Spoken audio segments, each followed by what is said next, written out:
Fala galera, sejam bem-vindos ao canal, e para mais uma história de terror. Se gosta desse tipo de conteúdo, não deixe de se inscrever no canal e deixar aquele like e ativar o sininho para receber notificações de novas histórias. Então vamos para mais uma. Acólitos. Era sábado, no final da tarde, pouco antes da missa, quando ele surgiu na porta da sacristia querendo falar com o pároco. A senhora que organizava as túnicas estranhou, o observou dos pés à cabeça. Ele estava vestido com calça e camisa de linho branco, tudo impecavelmente passado, com todos os vincos marcados. Posso ajudar, filho? Só com ele mesmo.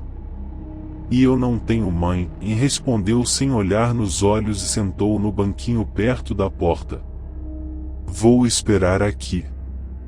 Mal o padre entrou, o rapaz levantou-se em sua direção e, olhando para o chão, começou a dizer a que tinha vindo.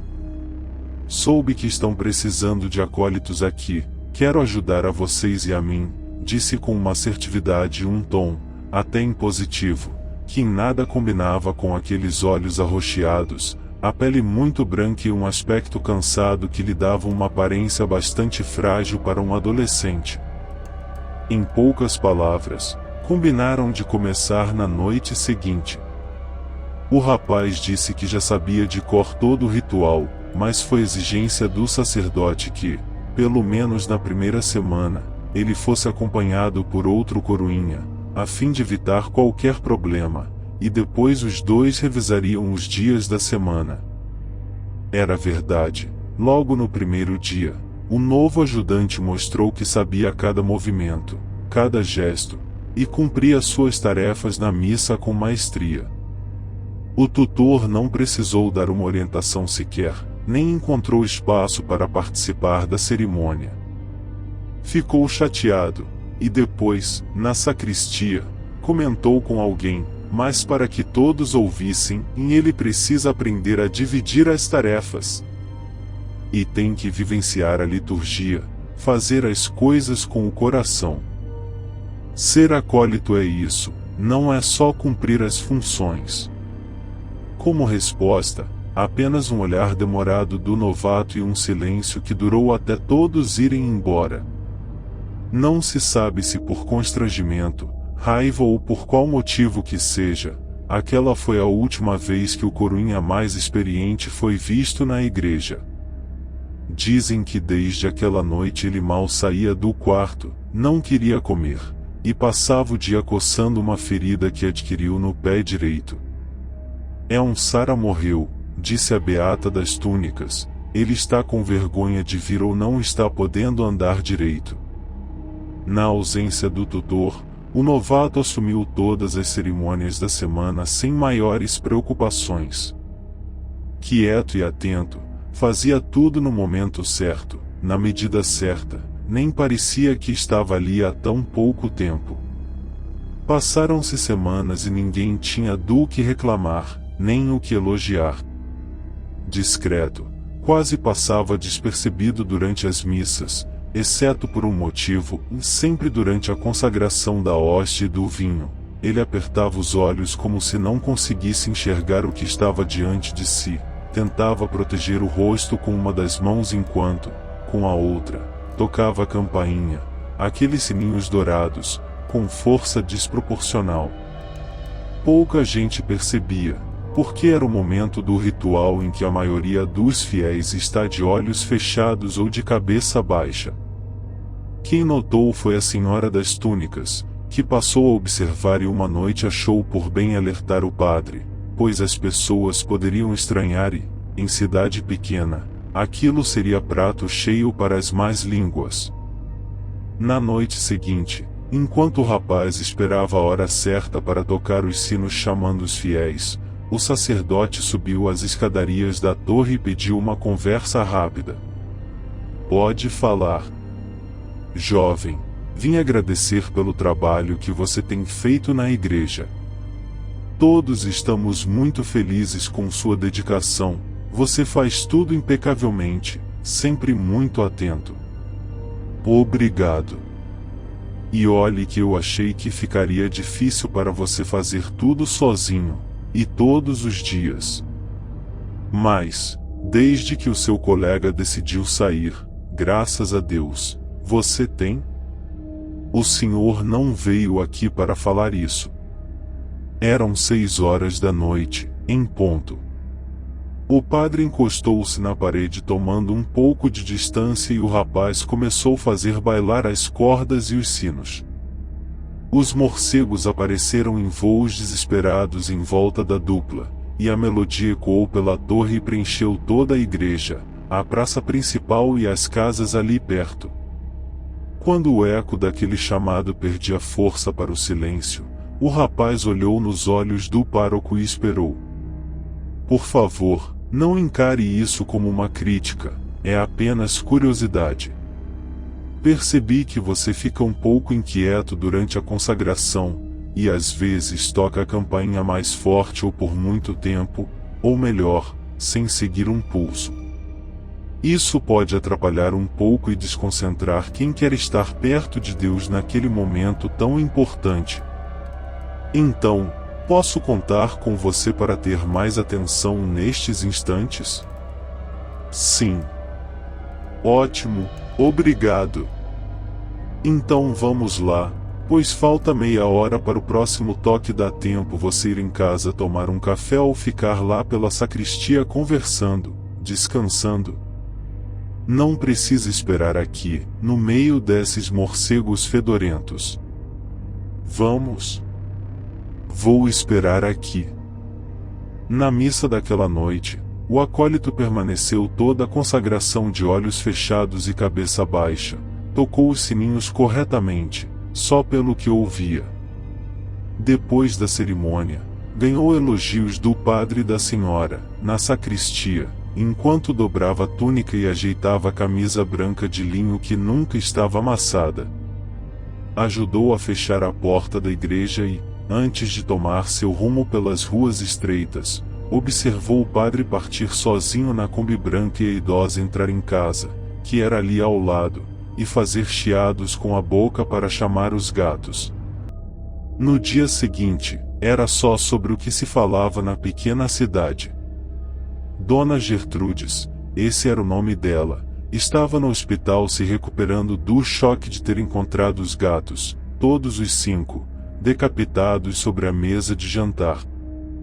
Disse que assim que a dona entrou em casa, estranhou não ter sido recepcionada pelos bichanos, como sempre faziam. Foi em um dos quartos, passou pela sala e depois na cozinha, onde só precisou acender a luz para dar de cara com a cena.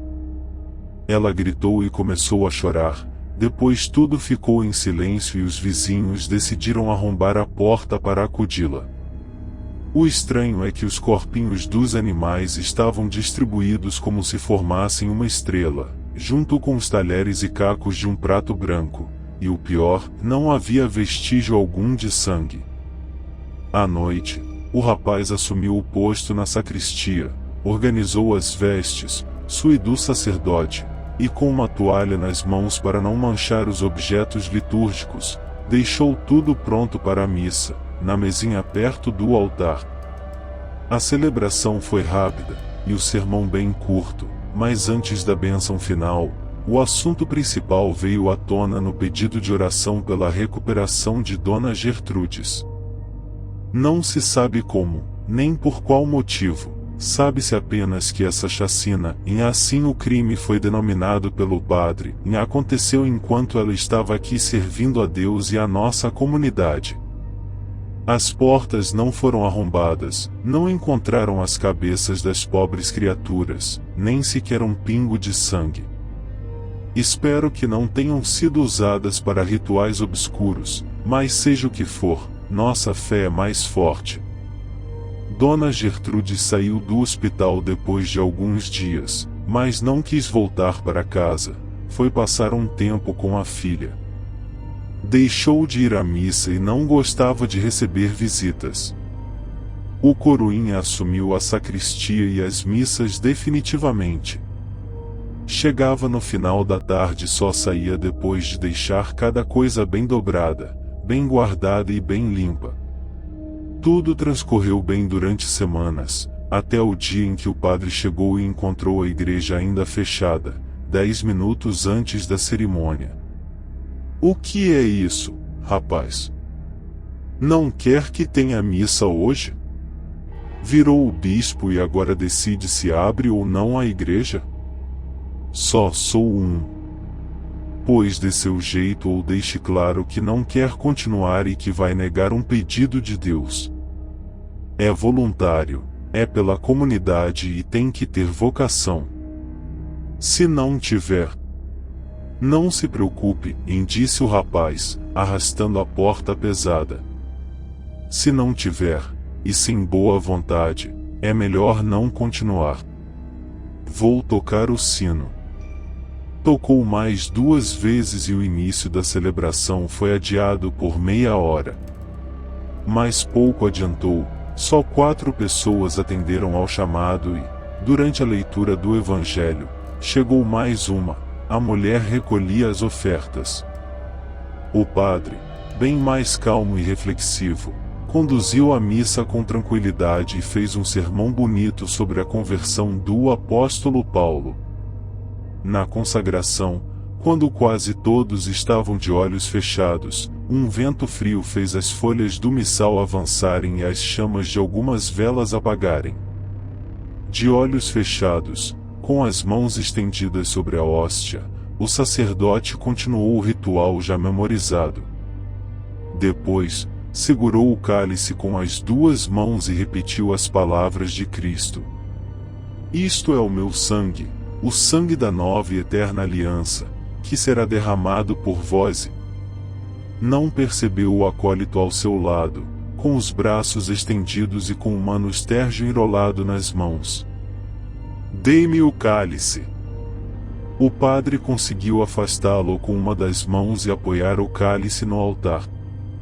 Depois de alguns empurrões, ambos caíram e os fiéis tentaram se aproximar, sem entender o que se passava.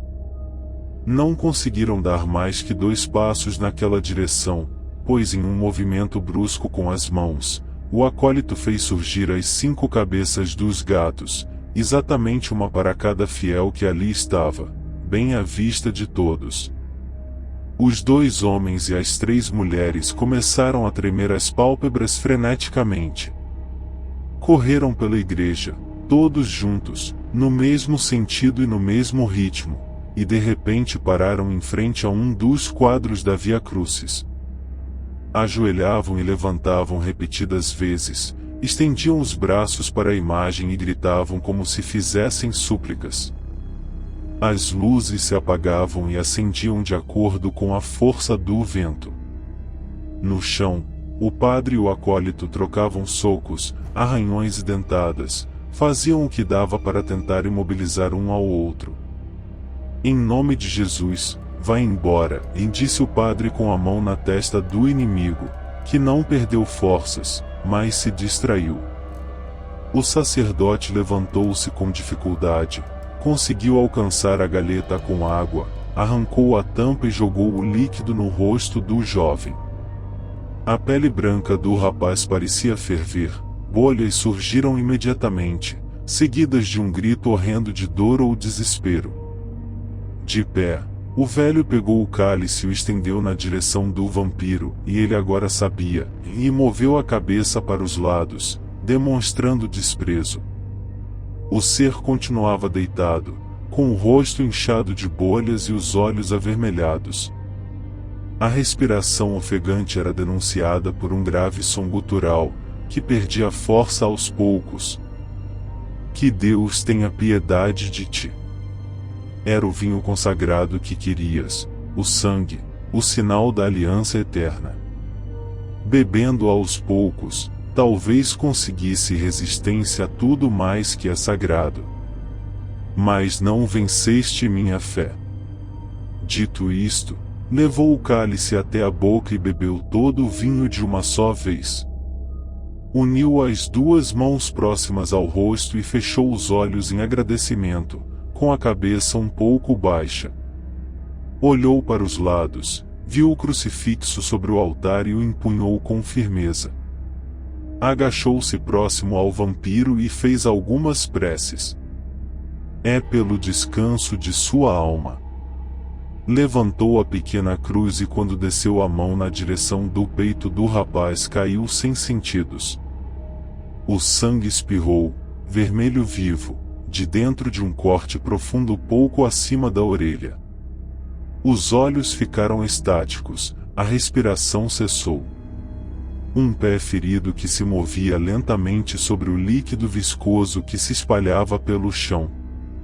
Uma mão forte branca soltou o castiçal ensanguentado no chão e puxou o jovem vampiro pelo braço, ajudando-o a sentar. É preciso aprender a dividir as tarefas. É raciocinar, fazer as coisas com a mente. Foste com muita sede ao pote. Terias morrido. Perdão, Senhor. Amanhã partiremos. Ganharás mais forças em novas terras. Agora venha, bebamos este líquido precioso antes que os 5 despertem ou que alguém apareça e encontre esta sujeira no chão, disse o acólito mais experiente, o tutor. Fim. Se gostou, deixa o like e não esqueça de se inscrever no canal.